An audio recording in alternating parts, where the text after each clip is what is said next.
Mi opinión es que las reformas son varias y que hay que empezar con las reformas del sector público en general. Eso pasa por la reforma del presupuesto general de la nación y por la mejora en la calidad de los gastos públicos, así como también necesitamos una reforma tributaria. Solamente que para todas estas reformas hacen falta mayorías en el Congreso Nacional. Sin mayoría no es posible ninguna reforma. Y ahora que se ha producido esta alianza, no sé si es contractual ya o en los hechos simplemente, pero que es contundente, entre Mario Abdistas, cartistas y llanistas en el Congreso, ellos tienen mayoría suficiente para llevar adelante una reforma o para detenerla. Eso va a depender de los intereses creados que ellos mismos tienen y de los intereses creados que ellos representan. Para ser realistas, o sea, en estas cosas no hay que perder la calma, sin mayorías no se consigue nada. Y si no tenemos mayorías en el Congreso Nacional no va a ser posible ni la reforma del sector público en general, ni la reforma del presupuesto general de la nación, ni la mejora en el gasto público. Y si no hay mayorías en el Congreso Nacional y no sabemos ni siquiera qué proyecto de ley de reforma tributaria es el que va a encontrar mayoría ahí en el Congreso Nacional. O sea que realmente no tienen poder en estas cuestiones solamente los miembros de la Comisión Técnica que hacen una propuesta de reforma tributaria, ni solamente los gremios empresariales que están en contra de una parte de la reforma tributaria propuesta por los técnicos, ni solamente los gremios campesinos y sindicales. Estos dos últimos no pinchan ni cortan en la discusión en torno a estos temas. Y también hay que señalar claramente, pero bien claramente, que no tiene sentido ponerse a hablar solamente de reforma tributaria sin señalar la importancia de que hagamos también reformas en el sector público y en el presupuesto general de la nación y mejorando sustancialmente la calidad de los gastos públicos.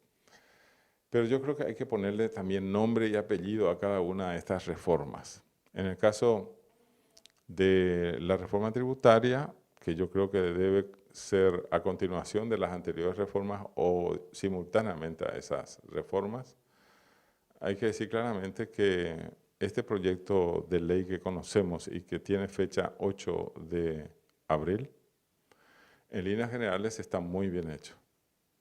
Es decir, si nosotros fuésemos a respetar lo que está escrito allí, yo creo que todo es muy razonable.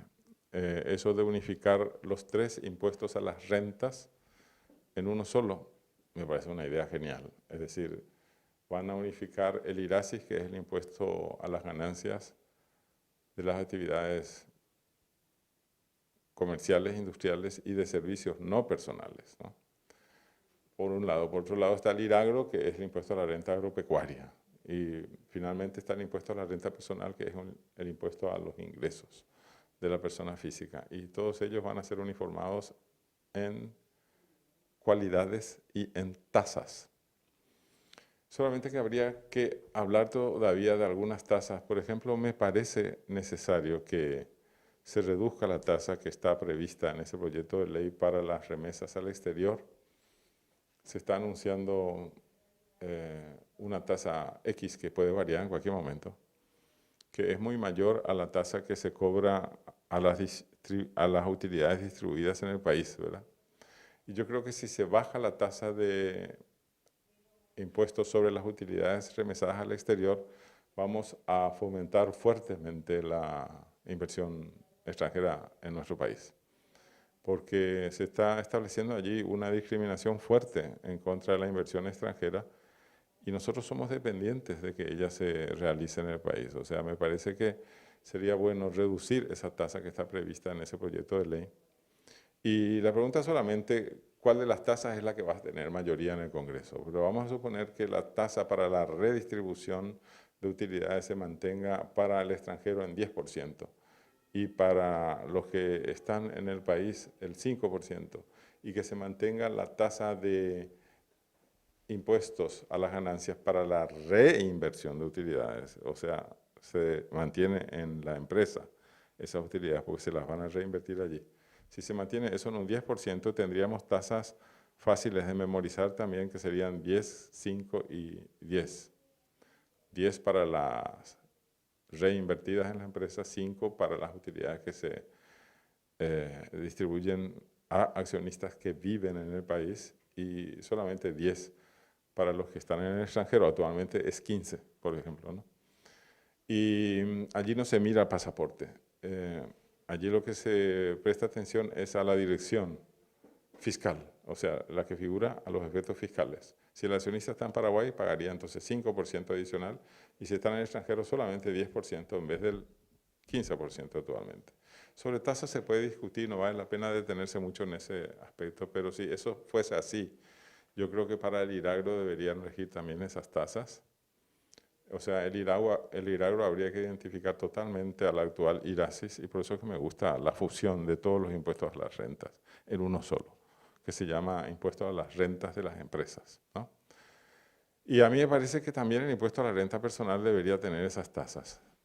Por encima de 36 salarios mínimos, que son unos 77 millones de guaraníes al año, las personas físicas que tengan ingresos superiores a ese nivel deberían pagar el 10%, las que están entre ese nivel y 500 millones de guaraníes el 5% adicional, o sea, 15%, y los que están por encima de todos esos ingresos y pagar ya realmente el 25%. Eso hay que decirlo, ¿verdad? Y no se trata de tener razón técnica o no, lo que hay que ver es qué propuesta es la que va a tener mayorías, ¿verdad? Y a mí me parece muy bien en el proyecto que tenemos, que es el último, el del 8 de abril, que se aumenten sustancialmente los impuestos selectivos al consumo, al tabaco, al alcohol y a las bebidas alcohol y a las bebidas azucaradas, porque son productos adictivos y que hacen mal a la salud. El peor de todos es el tabaco, pero también el exceso en el consumo de bebidas alcohólicas tarde o temprano mata igual, a propios o extraños, igual que el tabaco. No solamente muere el que consume en exceso, sino la persona que está con él en la habitación todo el tiempo. Y con las bebidas alcohólicas pasa más o menos lo mismo. La principal razón de la violencia física suele estar en el exceso de consumo de bebidas alcohólicas. O sea, yo no veo por qué tanta resistencia a aumentar esos impuestos. Está en juego la vida y la salud de las personas, no solamente impuestos. Son productos dañinos que en otros países tienen severas restricciones en su consumo, y no solamente eso, sino que tienen altísimas tasas de impuestos. Pero aparte de eso, los que se quejan en contra del aumento sustancial de las tasas del impuesto selectivo al consumo tienen que saber que ese aumento va a entrar a regir recién dentro de un año. O sea, ellos no pueden argumentar que vamos a perjudicar la coyuntura, andallé, ¿verdad? No es cierto, eso es una bola terapia. Eso no está escrito en ninguna parte. Pero aparte de eso, esos porcentajes que se están colocando son porcentajes opcionales y optativos. Es decir, el Poder Ejecutivo puede llegar a esos porcentajes o quedarse muy por debajo. O sea que no veo por qué tanto escándalo. Realmente es un griterío insoportable e innecesario. Y me llama la atención de que no se haya hablado todavía de la actualización del impuesto inmobiliario rural, que está realmente bajísimo eso. Estamos regalando las mejores tierras del país prácticamente con un impuesto que es tan bajo que el gasto que le ocasiona al municipio cobrar ese impuesto es mayor que la recaudación del impuesto. O sea, es un sinsentido total. Y creo que también tendríamos que empezar a reflexionar, eso es más bien para el futuro, un impuesto disuasivo a la deforestación masiva, así como al uso de agrotóxicos en los cultivos y en las crías de ganado. Es decir, cuidado con eso, nos está mencionando eso y eso es de suma importancia para el país. Pero una vez que hayamos consensuado un proyecto de reforma, la razón técnica es necesaria, pero no es suficiente. Va a ser mucho más importante la mayoría que se consiga en el Congreso Nacional, porque ahora marioabdistas, cartistas y llanistas pueden hacer literalmente lo que quieran, y eso no necesariamente va, por definición, en favor del país en general o de la mayoría de la población en particular.